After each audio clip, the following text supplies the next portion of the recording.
Hey everybody, it's Eric from EPAutos.com, your libertarian car guy. You may have noticed a diminution in my already sketchy video quality, and that's because my newer camera just sort of went berserk yesterday. It was really weird. I was coming home, had it on the console of the car, took it out, and as I'm walking in the house, it starts making like a buzzing sound, and I thought perhaps the Mossad was trying to assassinate me. But as it turns out, it just had some kind of fatal glitch, I guess.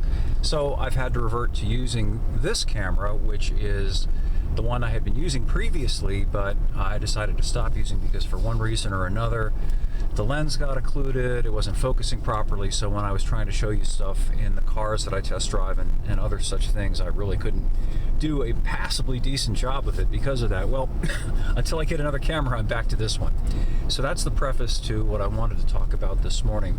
And that is, whatever happened to DOGE, D-O-G-E. Remember DOGE?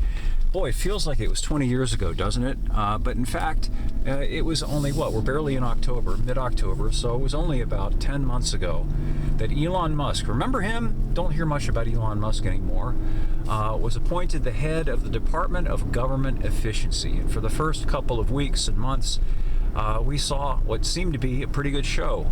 We saw USAID being shuttered, the name taken off the wall, sad-faced employees leaving with all of their belongings, blah, blah, blah, and we were thinking that, or we were, believing that this was going to be just the beginning, and we were going to see other federal departments, such as the Department of Education, shut down. And we were also told that we might be getting a rebate from all of the savings that DOGE was going to save us. Well, that just seems to have disappeared completely, doesn't it? Very interesting. All of these things that were greatly anticipated and greatly heralded, at least if you were a supporter of Trump and voted for him, have just gone.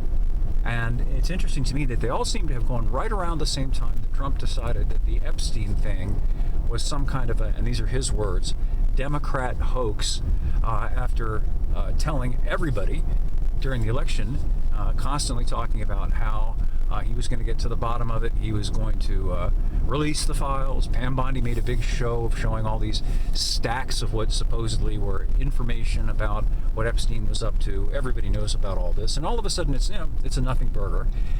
And right after that, all of a sudden it seemed that making America first took a backseat to making Israel great again. And now I know there are some listening to this whose immediate reaction will be that I'm just a bad old anti-Semite. And that's a catcall. That's a catcall of the same sort that racism is when you question, for example, racial-based policies such as so-called affirmative action, when all you're wanting is for everybody to have a fair shake at the same thing. Just the same as, they'll call you a transphobe if you object to having men undress in front of your daughter in a locker room or compete with them in a physical sport. If you object to that, somehow you hate, i.e. you're afraid of people who have mental illness that think that they're the opposite sex and demand to be treated accordingly. So this anti-Semitic thing is a bogeyman, if you will. It's simply not fair, it's not honest, in fact, it's despicable to smear anybody who dares to question whatever the state of Israel and its very powerful lobby, AIPAC, do as being somehow anti-Semitic, which is a kind of a tautology or synonym for being somebody who dislikes Jewish people. And that's the vicious lie there. It's got nothing to do with people who happen to be Jewish. It's got everything to do with people who choose to be Zionists, neocons. Those two terms are largely interchangeable. And they are the people who think that the United States exists and the American taxpayer exists to work for the state of Israel, and that the state of Israel can do no wrong, including mass murder, as in Gaza, which it is. We're talking about the deliberate targeting of civilians, and that is a war crime, and that is why Benjamin Netanyahu is an indicted war criminal, and of course nothing's done about that by the United States, once again, because of the influence of the Israel lobby. But anyway, just making a point that everything that MAGA was supposed to be about seems to have been just shunted off to the side in favor of this authoritarian, slow-marching police state where you've got these ICE goons rousting businesses, kicking in people's doors. Mind you, I'm not, carrying water for illegal aliens. Illegal aliens have no business being here, but, I'm worried about the use of federal shock troops in this manner. I'm worried about having soldiers, the military, on American streets, because people get used to that, and that is a big step in the direction of a banana republic police state. It's quite alarming to me. It should be alarming to every American, because once that precedent's set, it tends to gel and get expanded. And then what happens when we get an authoritarian leftist instead of an authoritarian rightist in as the El Jefe? I don't know. I just miss DOGE. I miss the America First thing.